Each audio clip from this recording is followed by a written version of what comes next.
Hello बच्चों party. सो बच्चों कैसे आप सभी? I hope you are doing super fine. So बच्चों मैं हूँ अनम, आपकी मैथ्स मेंटर। आज हम बच्चों स्टार्ट करने वाले हैं अपने एक नए सैम्पल पेपर के नए सेक्शन के बारे में। वो सेक्शन बच्चों क्या है? सेक्शन नंबर ई है। आज हम बात करने वाले हैं सेक्शन नंबर ई की। अगर आपने ए बी सी डी अगर सेक्शन नहीं देखा है तो जाकर डिस्क्रिप्शन में आपको लिंक मिल जाएगा और आपको सारे हर चैप्टर के हर सब्जेक्ट के वन शॉट भी मिल जाएंगे, माइंड मैप भी मिल जाएंगे, MCQ questions and assertion reason सब कुछ आपको, इंपॉर्टेंट क्वेश्चंस सब कुछ मिल जाएगा आपको। सिर्फ आपको क्या काम करना है? डिस्क्रिप्शन में जाना है, लिंक चेक करना है, वहाँ पर आपको सब कुछ प्लेलिस्ट में मिल जाएगा। तो यहाँ पर हम बात करने वाले section he, and this is the last section of this sample paper Oswal का। फिर हम और न्यू पब्लिकेशंस के भी सैम्पल पेपर को सॉल्व करेंगे, ठीक है। तो चलिए स्टार्ट करते हैं। यहाँ पर हम बात करेंगे केस स्टडीज़ क्वेश्चन की। किसकी बात करेंगे? केस स्टडीज़ क्वेश्चंस की। हमने 1 मार्क वाले जो भी सेक्शन ए में थे, सेक्शन बी में थे और सेक्शन सी और डी में थे, वो सारे क्वेश्चन सॉल्व कर लिए। अब केस स्टडीज़ की बारी है। देखिए केस स्टडीज़ कैसे कैसे हमारी आने वाली है। तो यहाँ पर 3 केस स्टडीज़ को हम पढ़ेंगे सेक्शन ई में, ठीक है। सेक्शन ई में बच्चों हम 3 केस स्टडीज़ के बारे में डिस्कस करेंगे और उसमें कितने क्वेश्चंस, 4 मार्क के क्वेश्चंस होंगे हर केस स्टडी में। कितने कितने मार्क के होंगे? पहला जो क्वेश्चन होगा 1 मार्क का, फिर जो दूसरा क्वेश्चन होगा वो भी 1 मार्क का, फिर जो तीसरा क्वेश्चन होगा 2 मार्क का, फिर जो चौथा क्वेश्चन होगा वो 2 मार्क का। मतलब 4 मार्क के क्वेश्चन, 4 क्वेश्चन होंगे। जो पहला क्वेश्चन होगा वो 1 मार्क का होगा, फिर जो दूसरा क्वेश्चन होगा वो भी 1 मार्क का होगा, फिर जो तीसरा क्वेश्चन होगा वो 2 मार्क का होगा, फिर जो फोर्थ क्वेश्चन होगा वो कितना होगा? 2 मार्क का। मतलब 2 क्वेश्चन 1 मार्क के और 2 क्वेश्चन 2 मार्क के होंगे। क्लियर? चलो तो पहला क्वेश्चन देखते हैं क्या हमारा पहला क्वेश्चन कहता है। सुनो, 36 क्वेश्चन है ना। Read the text carefully, read the text carefully and answer this question, and answer this question. सबसे पहले हमें दे रखा है कि क्या दे रखा है वो पढ़ लेते हैं एक बार। कि ellipse technology is a laptop manufacturer. एक इलिप्स टेक्नोलॉजी है जो क्या बनाती है? लैपटॉप बनाती है। The company work for many branded laptop company also provide them with spare parts. जो एक कंपनी है बहुत सारे ब्रांड बनाती है लैपटॉप के और ये स्पेयर पार्ट्स भी बेचती है, ठीक है। स्पेयर पार्ट भी क्या करती है? परचेज करती है। Ellipse technology produce 6000 unit in third year. तीसरे साल में, पहले उन्होंने शुरुआत करी, तीसरे साल में उतने कितने उन्होंने, तीसरे साल में थर्ड ईयर में उन्होंने कितने यूनिट प्रोड्यूस करे? मतलब बेचे 6000, प्रोड्यूस करे 6000 यूनिट प्रोड्यूस करे। और सेवन्थ ईयर में उन्होंने कितने यूनिट प्रोड्यूस करे? 7000 यूनिट प्रोड्यूस करे, ठीक है। थर्ड ईयर में 6000 और सेवन्थ ईयर में 7000, ठीक है। अब उनको बताना है कि ठीक है ऐसे ऐसे सब कुछ दे रखा है। असेंबल चीजेज, इंस्टॉल सर्किट, फिर इंस्टॉल नेट, ऐसे ऐसे ये सारे हमारे क्या दे रखे हैं? वो सब दे रखे हैं जो भी इसके पार्ट्स वगैरह होते हैं, ठीक है। हमें क्वेश्चन से मतलब है, देखो assuming that production increases uniformly. अब हम ये अज्यूम करके चलते हैं कि जो प्रोडक्शन है वो इंक्रीज होती जा रही है, इंक्रीज होती जा रही है by a fix number every year. और हर ईयर में वो इंक्रीज हो रही है एक फिक्स नंबर से। और वो fix number, find the production in the first year. हमें बताना है पहले ईयर में उनका कितना प्रोडक्शन हुआ था, पहले ईयर में उनका कितना प्रोडक्शन हुआ था, ठीक है। तो ये हमें दिख रहा है कि किसका सवाल है? एपी का सवाल है ना। तो एपी का क्वेश्चन है तो एपी के मेथड से हम यहाँ पर सॉल्व करेंगे। सबसे पहले देखो थर्ड ईयर मतलब ए3 जो है बेसिकली हमें कितना दे रखा है? 6000। अब ए3 को सभी को मालूम है कैसे लिखते हैं? ए प्लस में 2D। कैसे लिखते हैं बच्चों? ए प्लस में 2D। अगर नहीं मालूम तो जाके 1 शॉर्ट वीडियो देखो, एपी का अरिथमेटिक प्रोग्रेशन का हर क्वेश्चन करा रखा है उसमें इस तरह का। अब देखो 7th ईयर है, 7th ईयर में कितने यूनिट प्रोड्यूस करे? 7000। अब इसको कैसे लिखेंगे? ए प्लस में 60। कैसे लिखेंगे बच्चा? ए प्लस में 60 लिखेंगे, ठीक है। अब क्या करेंगे यहाँ से? हमें किस में, कौन से ईयर का चाहिए? फर्स्ट ईयर का चाहिए, मतलब A1 चाहिए। A1 मतलब हमें क्या चाहिए? ए चाहिए, ए चाहिए। अब ए निकालने के लिए हमारे पास 2 इक्वेशंस आ गए। क्या आ गए बच्चों? 2 इक्वेशंस आ गई। इनको क्या कर देते हैं? एलिमिनेट कर देते हैं। एलिमिनेट करते हैं, आ जाओ आगे करते हैं। देखो ये पे कर दो, आ जाओ। क्या दे रखा है? 6000, ए प्लस में 2D और कितना दे रखा है? 7000, ए प्लस में 60, ठीक है। एलिमिनेट करो। एलिमिनेट करना आता है? नहीं आता तो ये भी आप सीख सकते हैं, हमारे 1 शॉर्ट वीडियो में जाके ज़रूर चेक करना। चलो आ जाओ। माइनस माइनस माइनस करा, माइनस का 1000 प्लस माइनस माइनस कितना बचा? -4D।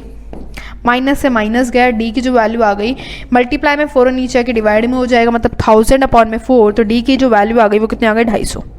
डी की जो वैल्यू आ गई बच्चों कितने आ गए? 250 आ गए, ठीक है। अब निकालना क्या है, निकालना है अब ए निकालना है। तो देखो ए कैसे निकालेंगे, ए सभी को मालूम होगा कैसे निकालते हैं, जिसने वन शॉट वीडियो दे रखी है सभी को मालूम होगा कि कोई सी भी 2 इक्वेशन है उसमें किसी में भी डी की वैल्यू पुट कर दो, ए आ जाएगा हमारा। समझ आ रही बात। तो पहली वाली में हम पुट कर देते हैं। तो आगे 6000 बोलो बोलो जल्दी से आंसर निकाल के दिखाओ, आंसर निकाल के दिखाओ। ए प्लस में 2d, 2 इंटू में 250 डी, है ना, यही होने वाला है, सबको क्लियर है।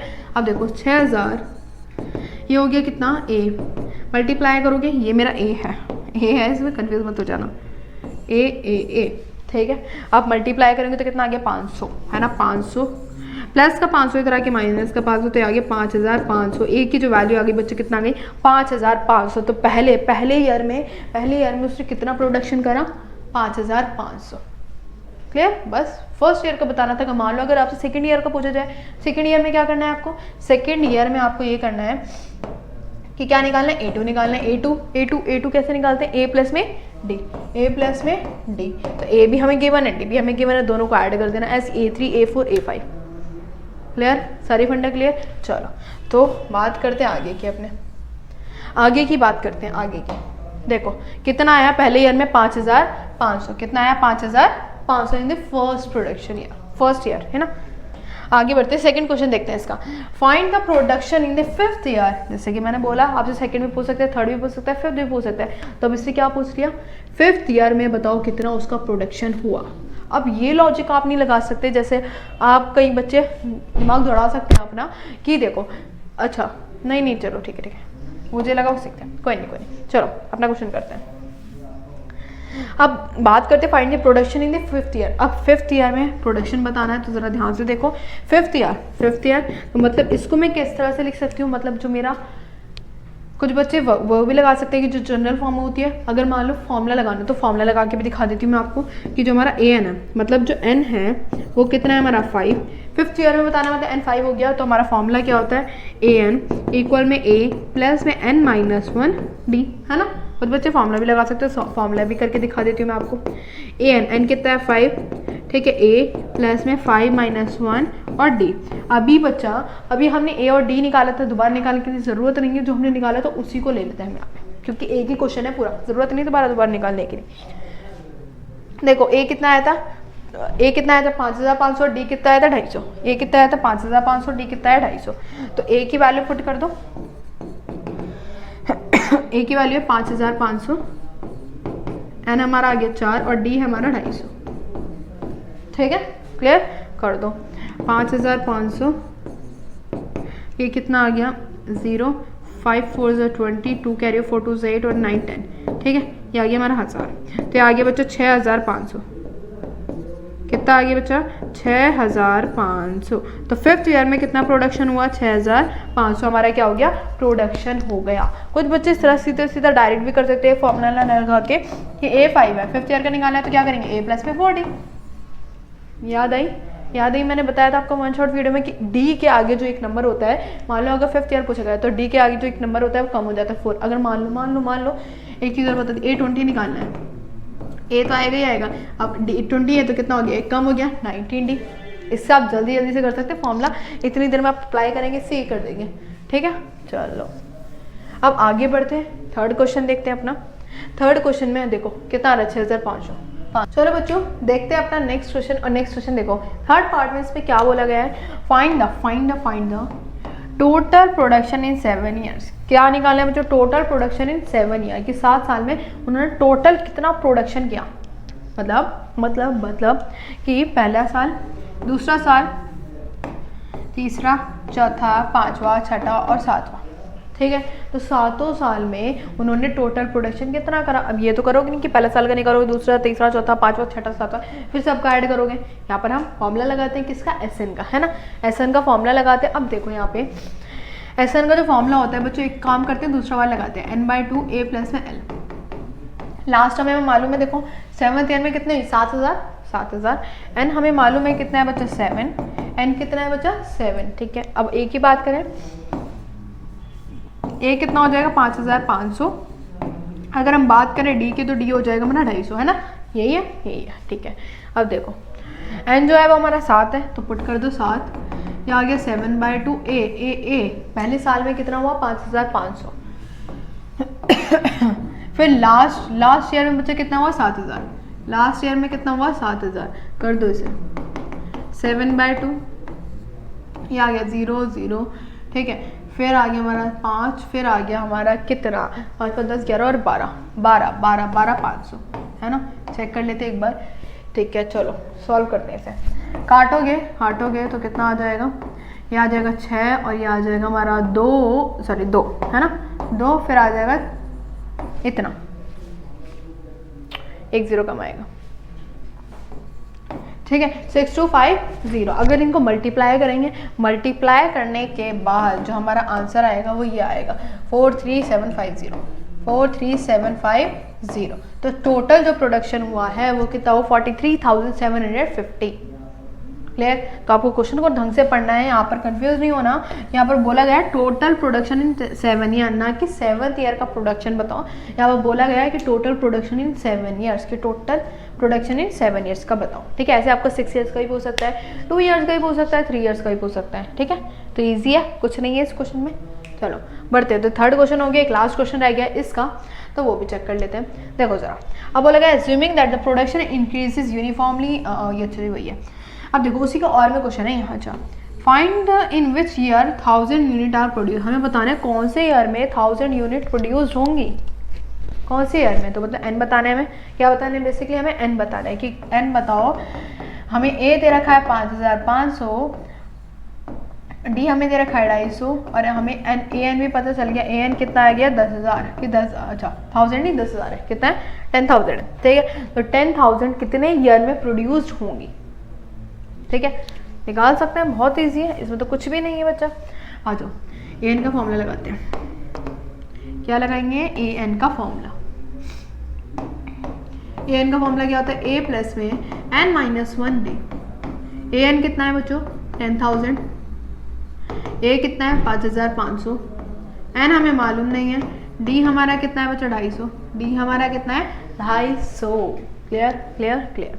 अब देखो प्लस का 5500 हो जाएगा, माइनस हो जाएगा।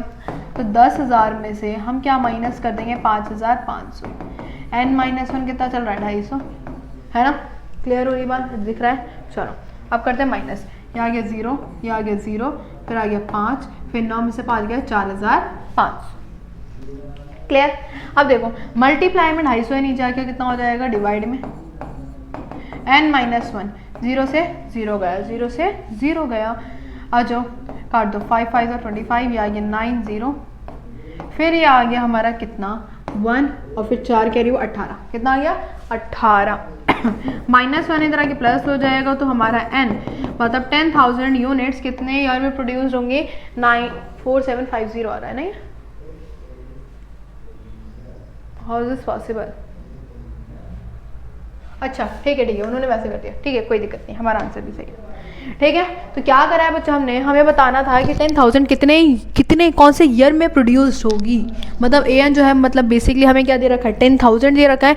एन हमें बताना है, एन हमारा क्या होता है नंबर ऑफ ईयर्स, तो हमें बताना है कौन से ईयर में 10,000 कौन से ईयर में 10,000 यूनिट प्रोड्यूस्ड होंगे। तो हमें ए मालूम था 5,500 और डी भी हमें मालूम था 250। ठीक है, तो हमने क्या करा, फॉर्मूला पुट कर दिया and then solve it. Clear. अगर मान लो आप चाहते हो कि n से मल्टीप्लाई करके करो तो वो भी कर सकते हो, आंसर आपका सही आ जाएगा। ठीक है, दोनों मेथड से आप कर सकते हो, आंसर बिल्कुल सही आएगा। चलो, तो ये था हमारी पहली case study, I hope clear हो गई होगी। अब बढ़ते हैं नेक्स्ट, देखते हैं नेक्स्ट कौन सी है। बोला गया अ बर्ड, ठीक है किसकी है बच्चा, some application of trigonometry height and distance के at bird is sitting on the top of a tree. ये हमारा ट्री दे रखा है, ठीक है, इसकी जो हाइट है कितनी है, ये हमारा ट्री दे रखा है पी भी, ठीक है, इसकी जो हाइट है वो कितनी है 80 मीटर। ठीक है भाई, आगे वो रखा है the angle of elevation of the bird from a point on the ground is 45 degree. यहाँ पर क्या बैठी है, एक बर्ड बैठी है ट्री के ऊपर। यहाँ पर एक लड़का खड़ा है, ठीक है, ये जो एंगल बना रहा है कितना बना रहा है बर्ड से 45 डिग्री का, कितना बना रहा है 45 डिग्री। आगे बोल रखा है the bird flies away from the point of observation horizontally and remain at a constant height after 2 second the angle of elevation of the bird from the point of observation become 30 degree. Find the speed of flying of the bird. जो bird है वो आगे जाके उड़ती हुई इस point पे चली गई Q पॉइंट पे, ठीक है, और कितने सेकंड उड़ी वो 2 सेकंड्स, मतलब कितना टाइम टेक करा उसने 2 सेकंड्स। जो एंगल बना उसी ऑब्जर्वेशन से और बर्ड तक कितना बना 30 डिग्री, क्लियर, 30 डिग्री बना। अब जो ऊंचाई थी वो उतनी थी, मतलब जो QC की जो लेंथ होगी वो कितनी होगी 80 मीटर ही होगी, ठीक है। हमें बताना है, देखो पहला जो क्वेश्चन है वो क्या कह रहा है, find the distance between the observer and the bottom of the tree. Distance between the observer and the bottom of the tree, tree यहाँ पर है, ऑब्जर्वर यहाँ पर है, मतलब इन दोनों के बीच का क्या निकालना है, डिस्टेंस निकालना है, ठीक है। यहाँ पर पॉइंट क्या है हमारा A, क्या पॉइंट है A, तो AB का हमें क्या निकालना है, पहले में क्वेश्चन में डिस्टेंस निकालना है। जो एंगल बना रहा है, देखो एंगल किस तरह से बना रहा है, ये हमारा ट्राइंगल है, कौन सा APB, ट्राइंगल कौन सा है बच्चा APB। एंगल कितना बना रहा है 45 डिग्री, एंगल कितना बना रहा है 45 डिग्री। जो PB की जो लेंथ है वो कितनी है हमारी 80 मीटर, हमें निकालना AB। तो हम क्या करेंगे, ये हमारी देखो थीटा के सामने वाला perpendicular and this is the base, AB क्या हो गई हमारी बेस हो गई। तो हमारा फॉर्मूला क्या लगेगा, कौन सा वो लगेगा, ट्रिग्नोमेट्री, tan 45, जो थीटा है हमारा 45 है, परपेंडिकुलर अपॉन में बेस, तो परपेंडिकुलर हो गई हमारी PB अपॉन में AB, tan 45 की वैल्यू 1, ठीक है। PB हमारा 80, PB हमारा क्या है 80 अपॉन में AB आ गया। AB को पढ़ ले जाओ, AB इंटू में 1, AB हो जाएगा, तो 80 के जो AB की जो वैल्यू आ गई वो कितने आ गए 80 मीटर। मतलब जो यहाँ से यहाँ तक का जो डिस्टेंस है ऑब्जर्वर से लेके बॉटम ऑफ द ट्री तक, उसका भी जो डिस्टेंस है वो कितना है 80 मीटर ही है, ठीक है, क्लियर। चलो आगे बढ़ते हैं। यहाँ पर हमें निकालना था सिर्फ AB निकालना था, यहाँ पर हमें सिर्फ AB निकालना था इस क्वेश्चन में। सेकेंड पार्ट में देखते हैं, देखो सेम वही प्रोसेस है, आगे बढ़ते हैं। आगे find the speed of the bird, speed of the bird, किस बर्ड की स्पीड बतानी है कि किस स्पीड से इस पॉइंट तक ये गई। जो टाइम था उसने कितना टेकन लिया, टाइम जो था वो कितना लिया उसने 2 सेकंड का, ठीक है। तो पहले हमें क्या निकालना पड़ेगा, डिस्टेंस निकालना पड़ेगा स्पीड के लिए, डिस्टेंस अपॉन में टाइम। तो टाइम हमें मालूम है, पहले डिस्टेंस निकालना पड़ेगा, तो डिस्टेंस निकालते हैं। डिस्टेंस हमें किसका निकालना पड़ेगा, PQ का या BC बोल लो, ठीक है, BC का हमें डिस्टेंस निकालना पड़ेगा। अब देखो BC हमें निकालना है, यहाँ पे क्या करेंगे, सबसे पहले इन ट्राइंगल पे फोकस करते हैं। ट्राइंगल हम बात करेंगे ट्राइंगल AQC, किसकी बात करेंगे हम यहाँ पे AQC ट्राइंगल की। जो एंगल बना रहा है वो कितना डिग्री बना रहा है 30 डिग्री, ठीक है। जो हमारी QC की लेंथ है वो कितनी 80 मीटर, कितनी बचा 80 मीटर। चलो देखो ये हमारी परपेंडिकुलर और ये हमारी बेस पूरी क्या होगी AC। चलो tan 30 डिग्री परपेंडिकुलर अपॉन में बेस, ठीक है। tan 30 की वैल्यू कितनी होगी 1 अपॉन में √3। QC की अगर हम बात करें तो 80 हो गई, AC हमें मालूम नहीं, कर दो क्रॉस मल्टीप्लाई, AC ये आ गया 80√3। तो जो AC की वैल्यू आ गई वो कितनी आ गई 80√3, लेकिन हमें AC थोड़ी चाहिए, हमें चाहिए BC।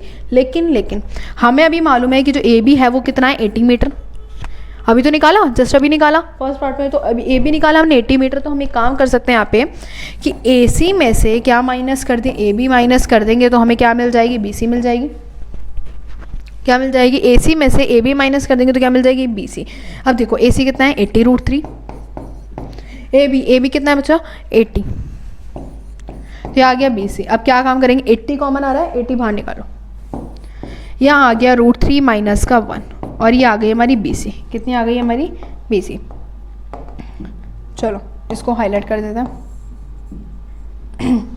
ये आ गई हमारी BC। लेकिन अभी हमें स्पीड निकालनी है, क्या निकालनी है, स्पीड निकालनी है। आ जाओ स्पीड पे आते हैं। स्पीड अगर हम बात करें स्पीड की तो होगा डिस्टेंस अपॉन में टाइम, ठीक है। तो जो डिस्टेंस है, डिस्टेंस कितना है 80√3 माइनस 1। अगर हम टाइम की बात करें तो टाइम कितना लिया उसने 2 सेकेंड, ठीक है, 2 सेकेंड काट देते हैं, ये आ जाएगा 40√3 माइनस का 1, स्पीड आ गई, ठीक है। अगर उसमें निकालनी है पूरे उसमें ये क्या आ गई बच्चों हमारी स्पीड आ गई, √3 की वैल्यू पुट करेंगे तो पूरी उसमें आ जाएगी। आ जाओ ये हमारी क्या स्पीड, क्लियर। बस यही निकालना था इस पार्ट में, क्या निकालना था, find the speed of the bird, के कितनी स्पीड से वो गई, ठीक है। चलो आगे बढ़ते हैं। देखो इसमें हमारे यहाँ पर √3 की वैल्यू भी पुट करके दे रखी है। √3 की वैल्यू मालूम है 1.73 समथिंग होती है ना। तो 40 1.73 में से क्या माइनस कर देंगे 1, देन उसको किससे मल्टीप्लाई कर देंगे 40 से, कितना आ जाएगा 29.28। ये आ जाएगी हमारी मीटर पर सेकंड। किसमें आया है मीटर में था और पर सेकंड में निकला है। ठीक है, टाइम कितना था 2 सेकंड था ना। चलो बढ़ते हैं आगे।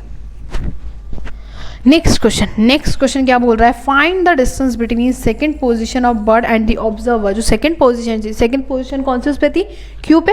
पहले जो इनिशियल पोजीशन थी वो पी पे थी और जो सेकंड पोजीशन वो कहाँ पे आई थी क्यू पे आई। तो क्यू से लेके ऑब्जर्वर तक का क्या निकालना है डिस्टेंस निकालना है। मतलब ए क्यू का क्या निकालना है डिस्टेंस निकालना है।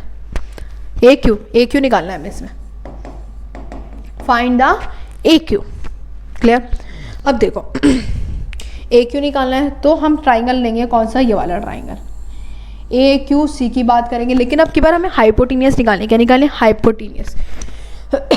और हमें गिवन क्या है क्यू सी गिवन है और ये हमारी परपेंडिकुलर। तो मतलब परपेंडिकुलर अपॉन में हाइपोटेनियस कौन सा रिलेशन होता है साइन का। तो यहाँ पर हम लेंगे साइन 30। थीटा क्या है हमारा साइन 30। क्यू सी अपॉन में कितना आ जाएगा हमारा ए क्यू। ठीक है, क्यू सी अपॉन में ए क्यू। साइन 30 कितना होता है 1/2। क्यू सी हमारा 80 है, ए क्यू हमें मालूम नहीं, इसको पढ़ ले जाओ। ए क्यू 80 इंटू में 2, तो ए क्यू की जो वैल्यू आ गई कितना आ गया 160 मीटर। जो डिस्टेंस आ गया ए क्यू का मतलब second position of the bird and the observer का जो डिस्टेंस आया वो कितना आ गया 160 मीटर। ठीक है, क्लियर। बहुत छोटी छोटी चीज़ें यहाँ पे और कुछ नहीं है। आगे देखो, इसी के और में क्वेश्चन दे रखा है, वहाँ पर बोल रखा है ये रहा। आगे बोल रखा है इनिशियल पोजीशन से बताओ। अब की बार किससे बताओ इनिशियल पोजीशन से। इनिशियल पोजीशन हमें मालूम है कहाँ पर थी पी पे थी, ट्री पे थी। तो ऑब्जर्वर से बतानी है तो ए पी क्या निकालना है ए पी। मतलब यहाँ पर भी क्या है हाइपोटेनियस ही है। ठीक है, क्या है हाइपोटेनियस है। अब की बार हम कौन सा ट्राइंगल लेंगे, हम लेंगे ए पी बी। कौन सा ट्राइंगल लेंगे बच्चा ए पी बी लेंगे। ठीक है, आ जाओ। In triangle A P B proper लिखना है आपको। In triangle A P B हमें मालूम है कि जो पी बी की जो लेंथ है वो कितनी 80 मीटर है। निकालना क्या है हमें ए पी। तो अब की बार हमें हाइपोटेनियस, फिर से वही परपेंडिकुलर अपॉन में हाइपोटेनियस लेना पड़ेगा। थीटा जो होगा कितना होगा 45 डिग्री होगा। ठीक है, तो साइन 45 इक्वल में पी अपॉन में बी, पी बी अपॉन में कितना आ गया ए पी आ गया। साइन 45 1 अपॉन में √2 हो गया। पी बी कितना हो गया 80 ए पी। ठीक है, कर दो इसे मल्टीप्लाई, सॉरी डिवाइड में ऊपर जाके मल्टीप्लाई और ए पी भी क्या हो जाएगा ऊपर चला जाएगा। तो ये आ गई 80√2। तो जो ए पी की वैल्यू आ गई वो कितनी आ गई 80√2। मतलब इनिशियल पोजीशन से और बर्ड एंड ऑब्जर्वर तक जो डिस्टेंस है वो कितना है 80√2। ठीक है भाई, ये था छोटू सा सवाल of the some application of trigonometry. इसी तरह के बिल्कुल सवाल आएंगे छोटे छोटे से, बहुत इजी सवाल आएंगे। ठीक है, तो ये थी मेरी सेकंड केस स्टडी। अब लास्ट वन बची। अब लास्ट वन देखते हैं कौन से चैप्टर पे। देखो कितनी आ रही 80√2 मीटर भी लिखना है यहाँ पे। ठीक है, लो लिख देते हैं। आते हैं नेक्स्ट पे, नेक्स्ट वन। और ये है बच्चों हमारा सरफेस एरिया एंड वॉल्यूम।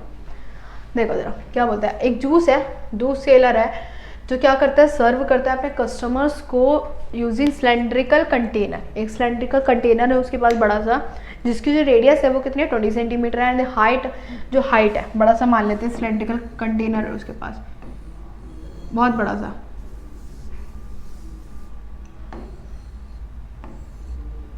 ये रहा। ठीक है, जिसकी जो हाइट है वो कितनी है 50 सेंटीमीटर है। जो रेडियस है वो कितनी है 20 सेंटीमीटर है। ठीक है, कितनी है बच्चा 20 सेंटीमीटर। आगे बढ़ते हैं। He serve juice into a glass is shown in figure. वो क्या करता है सर्व करता है जूसेस को इन ग्लास। जैसे कि आप यहाँ पर देख रहे हैं जो ग्लास है वो भी किस शेप का सिलेंडर शेप का है। The inner diameter of a cylindrical glass is 5 centimetre. जो अंदर सिलेंड्रिकल ग्लास है, ठीक है, जैसे ये ग्लास है मान लेते हैं। ठीक है, ये जो शेप है ये किसकी है सिलेंडर है। ठीक है, जो इसका अंदर का डायमीटर है जो अंदर वाला डायमीटर है वो कितना है इसका 5 सेंटीमीटर। अंदर वाला मतलब देखो एक तो ये बाहर वाला होता है और ये थोड़ा सा अंदर वाला एक कम होता है इससे, तो अंदर वाला जो डायमीटर है वो कितना है 5 सेंटीमीटर।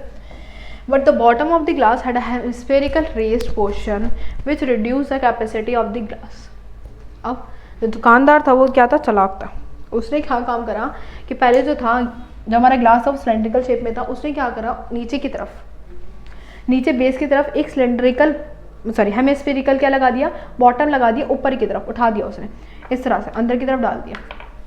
अब जो ग्लास की जो वो थी, जो ग्लास की कैपेसिटी थी वो कम हो गई। मान लेते हैं ग्लास की कैपेसिटी थी 10 थी, अब उस कम हो गई, अब वो कितनी हो गई 5 हो गई। कितनी हो गई 5 हो गई, मान लेते हैं 7 हो गई। ठीक है, दिखता वो इतना ही है, दिखता वो इतनी ही लेंथ का है, लेकिन जो उसकी कैपेसिटी थी, जो जूस भरने की कैपेसिटी थी वो कम हो गई हेमिस्फीयर की वजह से। अब आगे क्या कह रहा है, जो हमारा क्वेश्चन है वो हमसे क्या पूछता है कि if the height of a glass was 10 centimetre, अगर मान लेते हैं ग्लास की जो हाइट है वो कितनी है 10 सेंटीमीटर है, find the apparent capacity of the glass. Apparent capacity मतलब जो जितना हमें दिख रहा है, हमें तो मालूम है कि पूरा ही होगा, लेकिन उसने तो दिमाग लगाया, उसने क्या कर दिया हेमिस्फेरिकल एंड डाल दिया, हमें नहीं मालूम कि उसके अंदर कितना आएगा। तो जो हमारी हाइट है ग्लास की वो कितनी है 10 centimetre. Find the apparent capacity of the glass. देखो कैपेसिटी बतानी, जब भी कैपेसिटी का वर्ड आता है वॉल्यूम निकालना होता है। अब देखो वॉल्यूम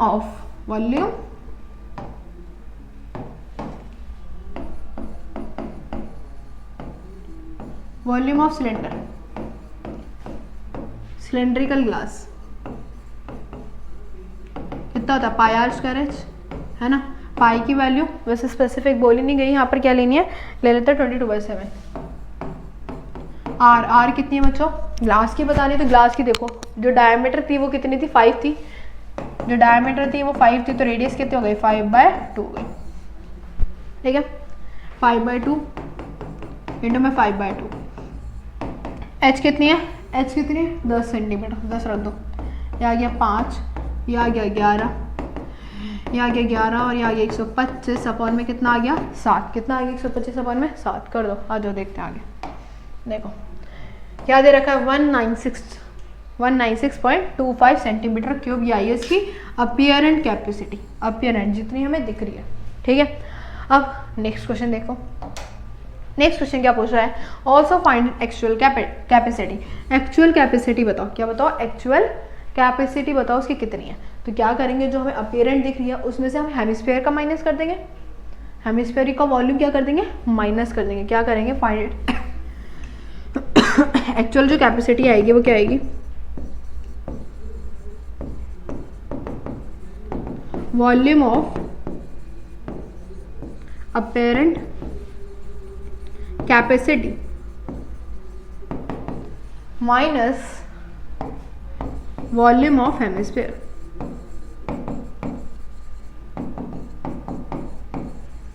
यही करेंगे, है ना। तो देखो वॉल्यूम ऑफ अपीयरेंट कैपेसिटी तो भी हमने निकाला, कितना आया था 196.25, तो इसको लिख देते हैं 196.25। ठीक है, माइनस वॉल्यूम ऑफ क्या करेंगे हेमिस्फीयर, तो वॉल्यूम ऑफ हेमिस्फीयर अगर हम बात करें तो कितना होता है 2/3 पाई आर क्यूब, है ना। यही होता है 2/3 पाई आर क्यूब।